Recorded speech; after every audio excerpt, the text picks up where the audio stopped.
Walmart, the nation's largest employer, yep, they are rolling back their DEI policies, the didn't earn it policies, under extreme pressure from Robbie Starbuck. Let's get into it. Here we go.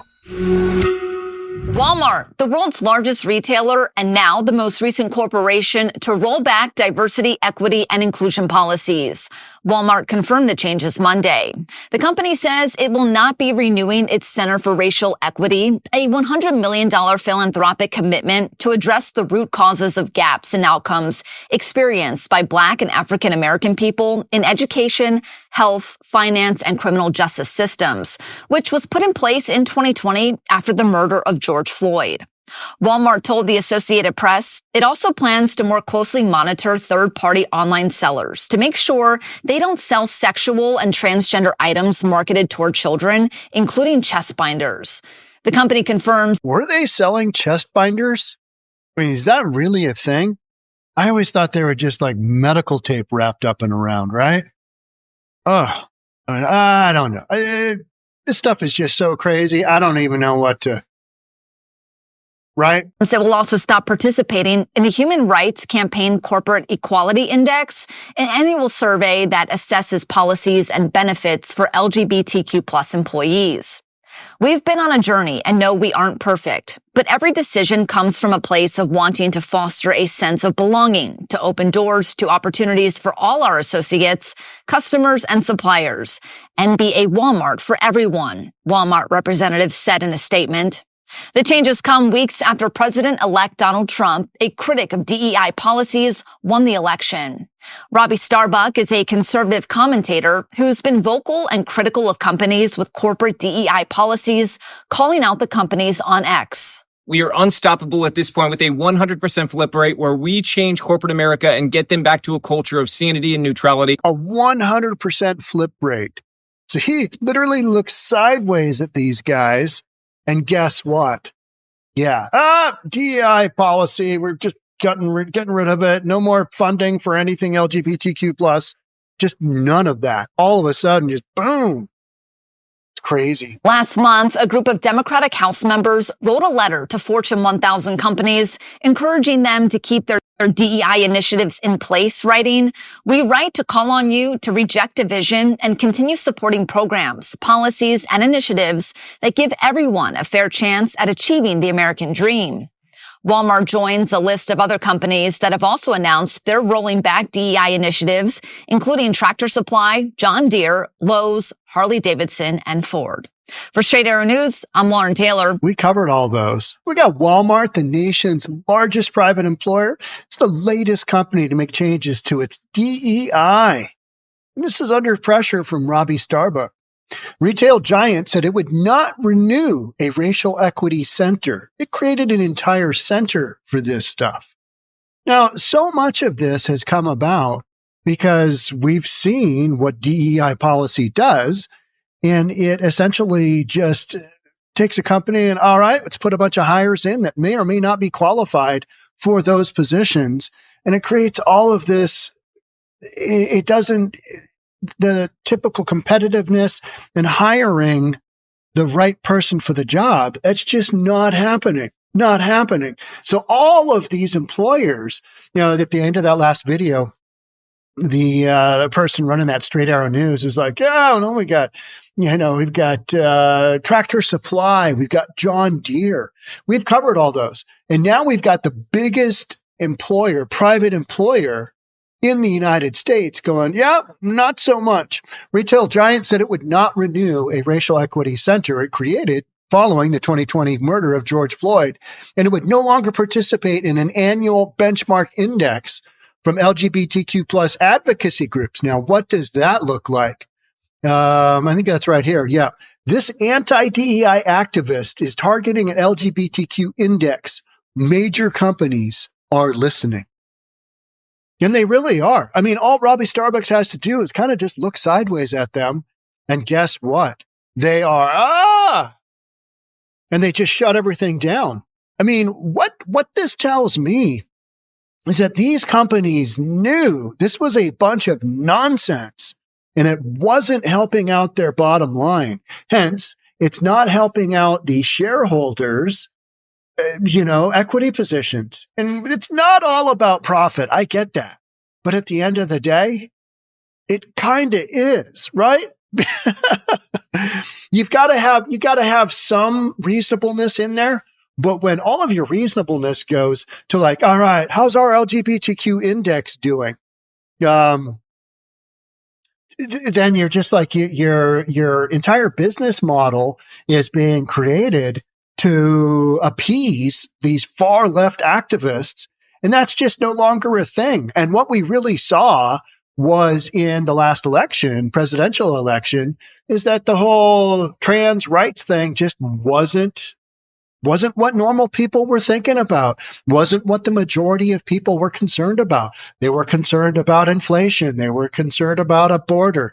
They were concerned about paying their bills. And those things, from a corporate standpoint, are far more important than whether their LGBTQ plus index, which they knew was basically just virtue signaling. They knew it was virtue signaling from the standpoint of just look at how quickly these companies are absolutely dumping their policy and going, yep, all right, well, we kind of knew that, but yeah, we're just trying to make them happy from that whole fentanyl Floyd thing. One of the concessions Molson Coors made when it bowed to pressure from activist Robbie Starbuck and retreated from some of its DEI initiatives was withdrawing from a benchmark index the Human Rights Campaign uses to measure how friendly a company's policies are to LGBTQ plus people. So in response, Robbie Starbuck, he resurfaced. Robbie came up with $1 million donation that Vizzy Hard Seltzer, which is owned by Molson Coors, made to the HRC, this index deal 4 years ago. Today, Coors wants no association with them, Starbuck told his 600,000 followers on X, on Twitter. The maker of Coors Light isn't the only company distancing itself from the advocacy group and from the index. 6 out of 7 companies targeted so far by Starbuck: Molson Coors, Harley-Davidson, Lowe's, Tractor Supply. We got distiller Brown-Forman, Jack Daniels, and car maker Ford, the Ford Motor Company. They have all pledged to stop providing workplace data for the HRC's Corporate Equality Index. Good. Then you can get back to hiring people that are the best fits for those positions based on their skill set. That is what should be going on, not which race needs to fill a certain, we don't have enough of this, employee within our company. We've got to get some more of those in here. Let's get some more of those up in here, and this should work out fine. Instead of people who are actually qualified, who have the skill set, who have the background, who have the education, who have the, whatever it takes to make that job go. So I think this is a natural evolution to a process that was literally just a bunch of virtue signaling, right? It was just a bunch of crazy virtue signaling. We're going to do this. And, these companies going down these pathways, they were literally it was the flavor of the month. It was the flavor of June 2020, right? Started in May of 2020, late May. Removing wokeness from Walmart has both downstream effects on suppliers and it sets the tone for corporate America. We have just totally flipped all around. Yeah, we're no longer doing that. Yeah. And people look at the last election and go, yeah, that whole DEI thing. Yeah, we're shit canning that one. And we're moving forward with something different, which is, what we were doing before all of this nonsense.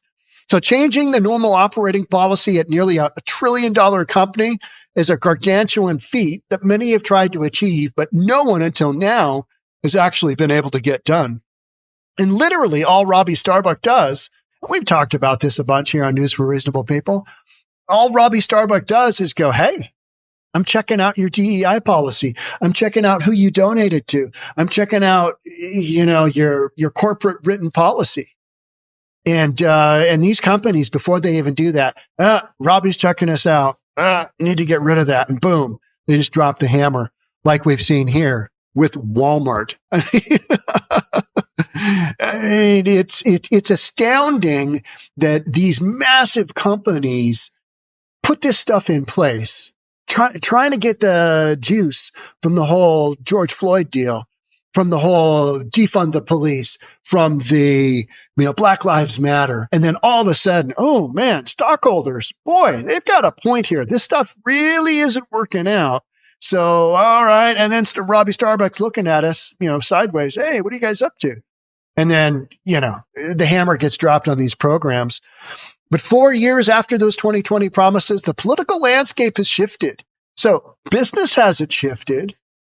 Business hasn't shifted. The political landscape has shifted. Oh, okay. Were we just doing this for politics before? Yes. Yes, you were. Yes, you were. Because everybody was just so hot to trot. If you didn't have the right DEI policy at the time, oh man, tut on you. I can't have that. Though corporate diversity efforts are broadly supported by the American public, especially younger Americans, they face growing scrutiny in the courts and in state houses across the country as right-wing foundation, think tanks, and political operatives push race-neutral policies, as they should be. You should be hired based on your skill set. You should be hired on whether or not you can do that job better than the next person. And the best example of that was our most recent election, in which I think everybody that's reasonable pretty much said, hey, Kamala Harris can barely string a couple of sentences together without doing this word salad deal. Just this. She just released a statement kind of talking about, hey, you guys haven't lost your power. You guys haven't lost your direction, talking to her followers and people that kind of made her campaign go. And it was just this garbled mess of, what are you talking about? Trump isn't perfect by any means, but when a guy can go on the Joe Rogan podcast and talk for 3 hours without even going to the bathroom, without even taking a sip of water, he just goes, good, bad, or indifferent. That is a wildly different skill set than what Kamala Harris brought to the table. And that's why I think you've got so much of this with Robbie Starbuck going on, is because the political landscape it's just absolutely spun around 360, right? So here in Robbie Starbuck's anti-DEI war on tractor supply, he goes on to say, in a nation driven by cultural issues around race, gender, and family, Robbie Starbuck is part of a new wave of agitators. Is he really an agitator, or is he more of a, hey, what do you guys do? That's not agitating. That's holding these companies accountable for just some poor decisions put in place, because for a split second, America was driven by DEI policy. And then we worked out, oh, yeah. And we've always known that. But there's been, a lot of this in government, where you've got all of these policies. And that's why you've got so many people on the books. The U.S. government is one of the biggest employers. I mean, it's the biggest employer, and it's had the most jobs added to the economy, right? Government positions. I'm from the government and I'm here to help, right? So we've got this new wave of agitators pressuring corporate America to back off commitments to diversity and inclusion, policies on climate change, and support for the gay and transgender community. So if you haven't been following this topic, last year, Bud Light lost its top spot as the best-selling beer in the U.S. after social media promotion with the transgender influencer, Dylan Mulvaney. This is Bud Light, right? They got Bud Lighted. And that's the typical concern now is, oh, we don't want to get Bud Lighted. And so going back to Walmart just literally said, all right, we're cutting that out. We're no longer donating. We're moving on. Let's move on to, I don't know, normal business practice where we put profit ahead of everything. And let's just go down that road. And speaking of Walmart, I'm down here in Oklahoma City. First night we were here, my son and I were staying in the same hotel room. We went to Walmart, and wildly different experience shopping at Walmart in Oklahoma City versus Seattle. Seattle, you've just got all kinds of people out in the parking lot doing who knows what. Walmart here in Oklahoma City, they have got a big SUV that is lit up like a Christmas tree. And that is their security. And they continually just go through the parking lots, making sure nobody's, bipping any cars here. And then you've got all kinds of security inside the store. And if somebody does shoplift, the cops come because they didn't defund the police here. The cops come immediately and people get, arrested and prosecuted.